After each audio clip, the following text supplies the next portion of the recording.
Et avec Charles Beigbeder. Bonjour Charles Beigbeder. Vous êtes un homme d'affaires, comme on dit. Vous avez été dans la finance. Vous avez fondé Poweo. Vous êtes le président d'honneur, maintenant le président fondateur de cette société. Vous intéressez beaucoup donc à l'agriculture en achetant notamment des terres en Ukraine pour nourrir la planète et faire du business. C'est votre métier. Vous avez 45 ans. Vous êtes sarkozyste. Oui, je pense que face aux défis mondiaux, nationaux auxquels la France est confrontée, on a une chance.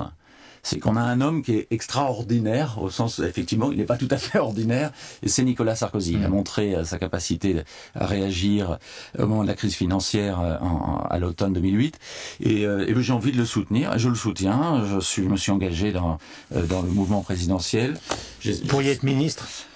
Il y a un remaniement qui s'annonce. Pourquoi pas? Vous pourriez laisser tomber toutes vos affaires pour devenir ministre. Responsabilité politique, parce que je pense qu'on ne peut pas rester à côté. Si la société civile, j'ai pas envie, moi j'ai 45 ans, j'ai un peu de temps disponible, j'ai de l'énergie, je suis libre. Et j'ai envie, je n'ai pas envie de me dire, de regretter de ne pas avoir essayé d'aider le service de l'État. Je pense qu'il y a de tels défis, il faut que tout le monde se mobilise pour essayer d'en sortir et de faire les réformes dont la France a besoin. Mais justement, quand vous entendez par exemple des ministres qui font des allusions aux casquettes et les musulmans, Rachida Dati qui est à Strasbourg et qui dit avec un micro qu'elle a oublié, que finalement elle s'ennuie, etc. Est-ce que tout ça donne une bonne idée, une bonne image de la politique? Parce que ce sont des gens jeunes.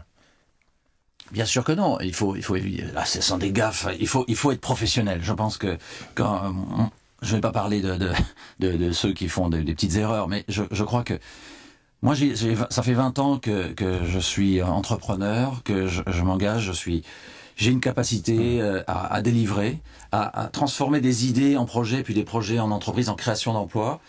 Et j'ai envie d'apporter cette énergie au service de l'État. J'aime mon pays et je pense que je peux apporter de l'énergie et du professionnalisme. Je voudrais que vous écoutiez, c'est la tradition sur Radio Classique le matin, les différentes interventions qui ont marqué donc la matinée sur d'autres radios. Là, il s'agit évidemment du débat sur l'identité nationale, voire des expulsions. On va écouter successivement Fadela Amara et François Hollande. Fadela Amara était sur France Info à 8h24. Moi, depuis le départ, je suis pour la loi. Je comprends parfaitement que les Français soient totalement choqués. D'abord, ce n'est pas l'islam, ce n'est pas une prescription de l'islam comme j'ai pu l'entendre quelquefois malheureusement. Je crois que l'on touche à quelque chose qui touche à une valeur fondatrice de notre République, c'est le débat du respect sur les femmes et de l'égalité homme-femme. Et la burqa n'a pas lieu d'être dans notre pays. Et voilà, LCI, donc à 8h21, François Hollande. Vous savez qu'il y a une règle qui avait été posée il y a bien longtemps, c'est qu'on ne renvoie pas des étrangers dans leur pays lorsqu'il est en guerre.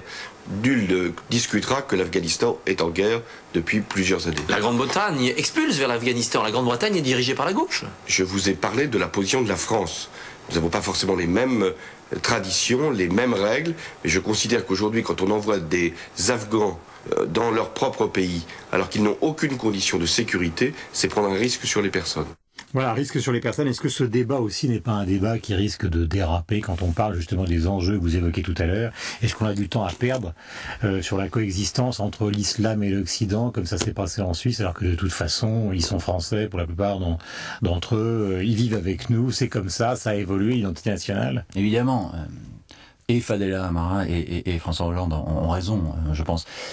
Ce qui est important, c'est qu'on a construit en 2000 ans des valeurs dans notre pays, et puis d'ailleurs ce sont les mêmes en Europe, et je pense que c'est important que les gens qui vivent chez nous, qui ont envie de vivre en France, partagent ces valeurs. Donc on est là confronté à des groupuscules de quelques individus qui réfutent catégoriquement ces valeurs, et donc ça nous interroge. Moi j'aime bien... Mais globalement, ce débat, il est utile ou il n'est pas utile? Il est politicien ou c'est un débat de fond? Non, c'est un débat de fond. C'est un débat de fond, mais en même temps, on pose pas les vraies questions, parce que qu'est-ce qu'on fait pour ceux qui ne partagent pas nos valeurs et qui le disent ouvertement? Il y en a très peu. On va pas les expulser. Oui. Mais il faut essayer de faire de la pédagogie. Il faut effectivement, au nom de nos valeurs, égalité homme-femme notamment, ouverture, essayer de convaincre le plus de monde que ces valeurs, ce sont les valeurs fondatrices de notre République.